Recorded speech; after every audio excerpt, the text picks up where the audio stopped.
Some TV shows handle the deaths of cast members by replacing them. Others have killed off the lead actor's character out of a show of respect. Here are some of the series that went that way. We gave you everything. We gave you your name. And what have you done with it? Christopher Allport wasn't a household name, but he was an actor who worked consistently throughout his life, scoring nearly 100 screen roles over 4 decades. One of his final performances was as Andrew Campbell, father of Pete on Mad Men. Andrew only appeared in 1 episode of the show, but his presence was felt long afterward. He was a cold, unhappy man whose contempt for the advertising business and his own son pushed Pete to make some unfortunate decisions. But I'm not sure I'll be able to take the time off from work. Work? I still don't understand what you do. In January 2008, Allport was killed in an avalanche while skiing in California's San Gabriel Mountains. I just got off the phone with my brother. It's the strangest thing. Apparently my father was on that plane. In Season 2 of Mad Men, Campbell died off-screen in the crash of American Airlines Flight 1, a real-life 1962 air disaster that took the lives of everyone on board. Okay, Edna, remember, if you can teach one kid one thing, then today will be a success. Marcia Wallace had a remarkable career. She played Carol, the receptionist, on 140 episodes of The Bob Newhart Show and appeared on dozens of game shows before joining The Simpsons in the role of Edna Krabappel. Wallace voiced Edna for over 20 years. She was also a breast cancer survivor and dedicated much of her time to speaking engagements, sharing her struggles and emphasizing the importance of humor to facing challenges. In 2013, Wallace died of pneumonia at age 70. Simpsons producers could have found a replacement, but they decided to retire Edna out of respect for Wallace. They paid tribute to their lost colleague with a touching opening sequence shortly after her passing, but Edna hasn't been forgotten. Her death was referenced in the season 25 episode, The Man Who Grew Too Much. I miss her too. Trekkies may know Stanley Camill from Star Trek: The Next Generation, but he had a busy, varied career that included stints on General Hospital and LA Law. Fans of the show Monk will remember Camill as Adrian Monk's longtime therapist, Dr. Charles Kroger. For 6 seasons, he served as Monk's friend, doctor, and confidant, often unwittingly helping his client piece together his cases. But at the start of season 7, Monk and the show's viewers were shocked to learn Dr. Kroger had died of a heart attack. Camill had died of a heart attack in April 2008. Kroger was replaced by a new therapist, but his loss was deeply felt, and the cast and crew put together a public service announcement on the subject of cardiac health in his honor. Characters routinely die on Family Guy, but typically nobody stays dead for long. When a member of the voice cast dies, though, the show pays its respects by retiring their character. In other words, they die too. In 2012, comedian Phyllis Diller died at the age of 95. One of her final roles was Thelma, Peter Griffin's mother, and in the 2014 episode Mom's the Word, Thelma died of a stroke. Star Wars icon Carrie Fisher also had a recurring role on Family Guy, playing Peter's nightmare of a boss, Angela. Fisher died in 2016 at the age of 60. Family Guy paid tribute to her in the 2018 episode Pawtucket Pete, in which Peter clearly eulogizes Fisher, not Angela. That was Angela. Fearless, spontaneous, honest. About herself just as much as she was about the world around her. Finally, Adam West, who played Batman on TV in the 1960s, was voicing Quahog Mayor Adam West on Family Guy in 2017 when he died of leukemia. 2 years later, Family Guy aired an episode in which the town dedicates Adam West High School in memory of Adam West, both the actor and the character. In 1973, 19-year-old stand-up comedian Freddie Prinze brought his electric act about his experiences as a Latin American man raised in New York City to The Tonight Show. That appearance made him a star. Writer James Comack and NBC created a sitcom around Prinze called Chico and the Man. The show was a reluctant buddy comedy starring Prinze as Chico, a character not unlike his stage persona, alongside Jack Albertson as Ed, his boss at a mechanics shop in LA. Chico and the Man was the 3rd most watched TV show during its debut season of 1974 to 1975. Come on down to my lot, bring your whole family while you're looking at all these wonderful cars. Your kids can play in the backyard with my pet snakes. In January 1977, Prinze, who'd been experiencing mental health issues, took his own life. Chico and the Man was in the middle of taping its 3rd season. After Prinze's death, writers sent the character to Mexico to visit his father. When the show returned from hiatus in the fall of 1977, Chico was replaced by Raul, a new character similar to his predecessor. Many episodes later, Raul finds some things Chico left behind, and Ed tells him and viewers that the character had died. A gritty and, at times, dark sitcom about a New York City courtroom that stays open all night to process ne'er-do-wells accused of street crimes, Night Court debuted on NBC in January 1984. Among the standouts in the acting ensemble was veteran actor Selma Diamond as Selma Hacker, a pointedly acerbic courtroom bailiff. She appeared in the first 2 seasons and earned a 1985 Emmy nomination for Outstanding Supporting Actress in a Comedy. The honor was posthumous. Diamond had died in May 1985 at the age of 64 from lung cancer. I didn't hear that. I didn't see that. It didn't happen. The first episode of the 3rd season depicted the process of hiring a new bailiff to replace Selma, who died off-screen. I'm here for the job. What job is that? What is this, a wetsuit? The show then introduced a new character, bailiff Florence Flo Kleiner, as portrayed by Florence Hallop. You are a weird man. She was only on Night Court for 1 season. While seeking medical treatment for a stroke in June 1986, Hallop was diagnosed with cancer. She died the following month. The 4th season of Night Court began airing that fall, and the show explained that Flo had died some time before, with Marsha Warfield joining the cast as replacement bailiff Roz Russell. The first season of Silicon Valley, HBO's satire of Northern California's lucrative technology sector, concerned a group of programmers trying to launch an app with the assistance of inscrutable and often adversarial executives and investors. One such money man was the enigmatic and unpredictable Peter Gregory. Are you still enjoying your asparagus, sir? I was never enjoying it. I only eat it for the nutrients. Christopher Evan Welch brought layers and subtlety to the role, skills honed over a long career that included dozens of appearances in movies and TV shows, including Law & Order, Lincoln, and The Master. In December 2013, Welch died at a hospital in Los Angeles, many years after receiving a lung cancer diagnosis. Welch's death came 4 months before his episodes of Silicon Valley first aired in 2014. His character, Peter Gregory, is absent from the first season of the show after 5 episodes, and the show addressed his whereabouts during the first installment of the 2nd season in 2015. Main character Richard reads a news clipping announcing Gregory's unexpected death. Later in the series, Gregory's work associate Monica discloses that the character died on safari, just after trying to outrun a hippo that entered his tent. He hadn't run in a long time, maybe ever. Sterling Archer is the obnoxiously cruel super spy playboy at the heart of FX's animated comedy Archer. He channeled much of his resentment of the world at large into physical, emotional, and verbal abuse directed at his long-suffering personal valet, Woodhouse. The elderly Woodhouse dealt with Archer's darkly humorous treatment with his own good humor and a persistent heroin habit. He barely spoke above a gravelly whispered, "Yes, sir," but when he did, that was the voice of actor George Coe. A Broadway actor and Academy Award-nominated filmmaker back in the 1960s, Coe concentrated on screen acting from the 1970s on, most notably as an unbilled cast member in the first season of what would become Saturday Night Live. And you're kind of family, and I know I'm not always as nice to you as I could be, so I'm going to work on that, okay? Oh, yes, sir. Coe died in July 2015 at a Southern California medical facility at the age of 86. He'd suffered a series of medical issues for years, including lymphoma. Archer resumed production, and the first episode of the series' 8th season starts with Woodhouse's funeral, who died off-screen of undisclosed causes. A breakout star of the political action drama Designated Survivor, Aidan Canto landed the role of Arman Morales on The Cleaning Lady. Morales is the ruthless Las Vegas organized crime figure who harbors and hires as a fixer a surgeon from the Philippines with an expired visa who's seeking medical help for her son. Canto was featured in the first 2 seasons of the show, which aired in 2022, but he died in January 2024 at the age of 42 from cancer of the appendix. In the season 3 premiere episode titled Arman, Canto's character is involved in a gun battle following a botched drug sale. The remainder of the episode focuses on the search for Arman, whose fate isn't discovered until 5 episodes later. With an assist from the special effects department, viewers see Arman die in a car crash as he intercepts a bullet to save a life.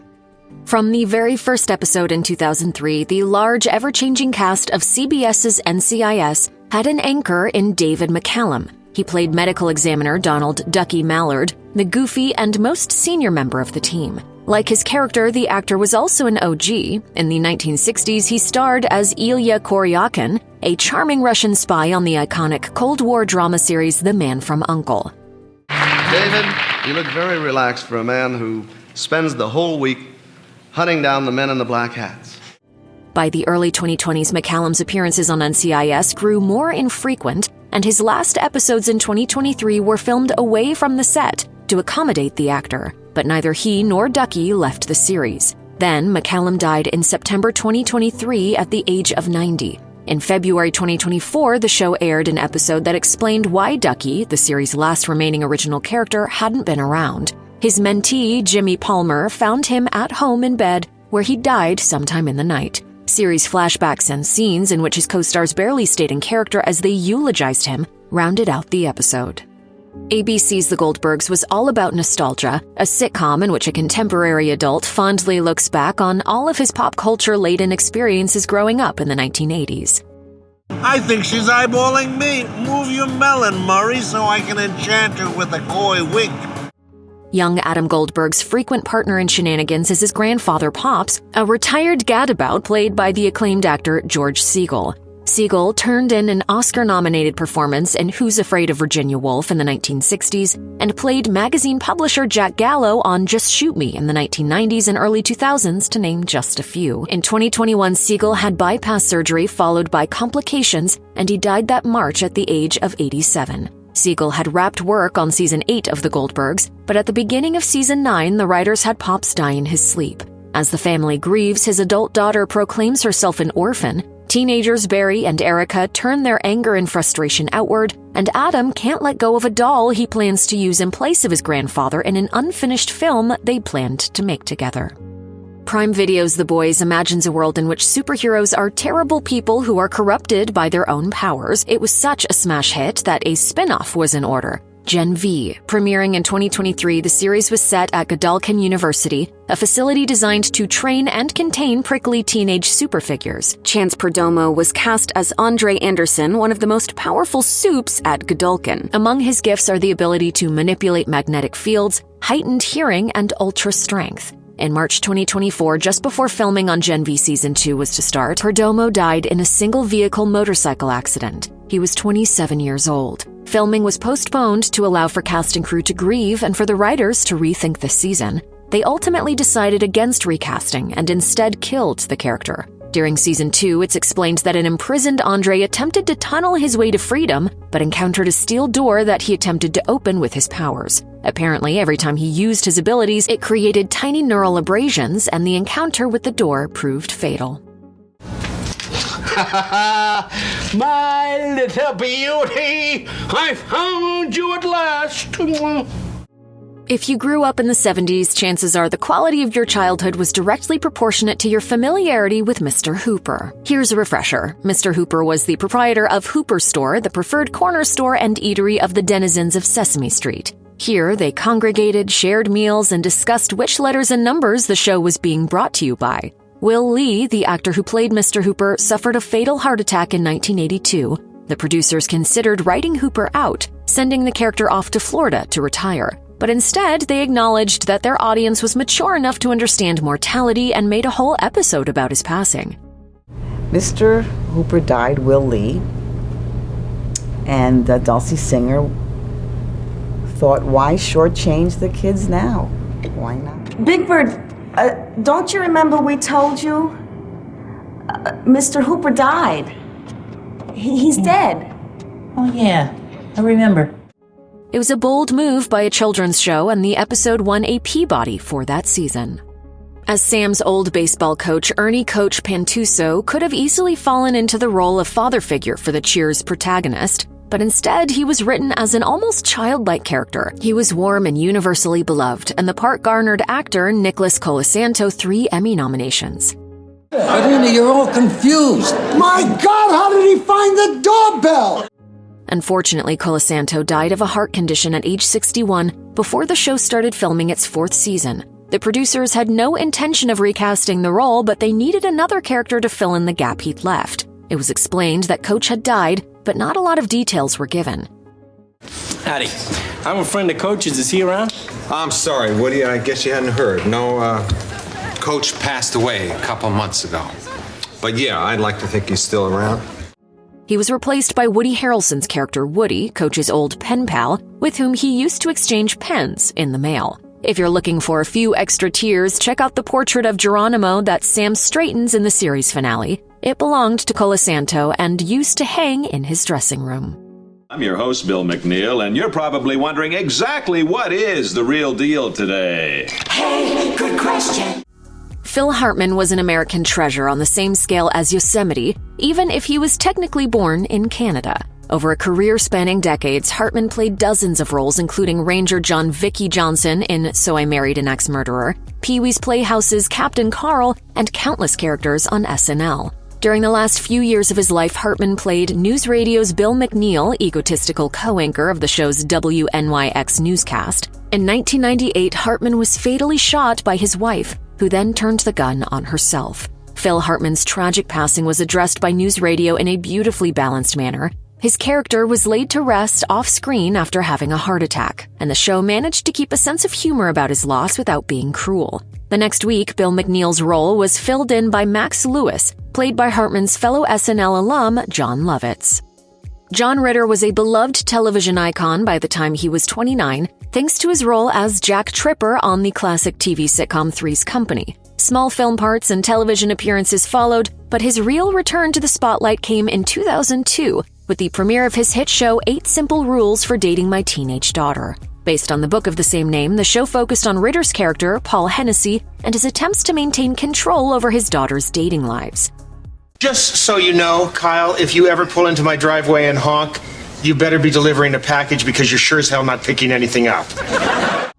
The world was shocked by the sudden passing of John Ritter in 2003. He suffered an aortic dissection, a rare condition in which blood forces the layers of the aorta apart. Ritter had already finished shooting 3 episodes of the show's second season when he passed, and they were shown after his passing before the series went on hiatus. When it returned, Hennessy's death was addressed. The program was retitled as just 8 Simple Rules, and the paternal void left by Ritter was filled in by James Garner, who came on board as the grandfather of Ritter's kids. Depending on who you ask, the entire ending of The West Wing was completely changed by the passing of John Spencer. For 6 seasons, Spencer played Leo McGarry, beloved chief of staff and later counselor to the president for the Bartlett administration. His character was so well received, Clinton-era chief of staff Leon Panetta once told Spencer, any government would be lucky with Leo as chief of staff. In season 7, McGarry ran for vice president alongside Jimmy Smits' Congressman Santos. Sadly, John Spencer passed away as the result of a heart attack on December 16, 2005, and the series creators were forced to figure out a way to resolve his story. According to executive producer Lawrence O'Donnell, the writers had planned for Santos and McGarry to lose the election, but felt that writing in the death of a beloved character and the loss of the White House was too much for the viewers to take. Hey. He died, Josh. Instead, they rewrote the ending with McGarry dying on election night and Santos becoming president. Showrunner John Wells had contradicted O'Donnell's claims, but one thing they agree on is this: they couldn't keep doing the show without Spencer. Miguel Ferrer had a long career, starting out as a TV actor before breaking into the public eye with his role as the ill-fated vice president of OCP in 1987's RoboCop. He found success both in front of the camera, as shown by his 6-year run on Crossing Jordan, and as a voice actor, playing everything from villain Shan Yu in Disney's Mulan to Death on Adventure Time. What are you doing? Kiss of death, baby. Ferrer had been playing assistant director Owen Granger on NCIS Los Angeles for 5 years when he passed away due to throat cancer in 2017. A big loss for the CBS family. Yeah, Miguel Ferrer, who starred on NCIS Los Angeles, died today of throat cancer at the age of 61. Within the show, it had already been revealed that his character was dying, potentially as a result of exposure to Agent Orange. Initially, his character was written out as having left the country to deal with unfinished business. However, later in the series, viewers were told that Granger had passed away, having died peacefully under a tree after leaving to try to atone for his many missteps raising his daughter. Corey Monteith's brief but astonishing career as an actor saw him appearing in shows like Supernatural before really hitting it big on Glee. There, he played Finn Hudson, the star athlete who joined the Glee Club and did a whole heap of singing. Didn't see you at Glee Club today. Is that still happening? I've taken over. Monteith's life was far more troubled than that of his beloved character. He had already checked into rehab by the time he was 19, and his struggles with chemical dependency were documented well before that. You know, you see this young all-American quarterback-looking dude on the show, and you just immediately make assumptions. And I think people started really identifying me with those assumptions. Then, in July 2013, Monteith was found dead in a Vancouver hotel room. An autopsy later revealed that the 31-year-old actor had passed away after overdosing on alcohol and heroin. After Monteith's passing, Finn Hudson was memorialized in the Season 5 episode The Quarterback, which paid tribute to the character without ever spelling out the circumstances surrounding his passing. Mrs. Wolowitz, are you okay? Don't mind me. I just cry when I'm lonely and have nothing to live for. Fans of CBS's The Big Bang Theory might not have been familiar with Carol Ann Susie's face, but they definitely know her voice.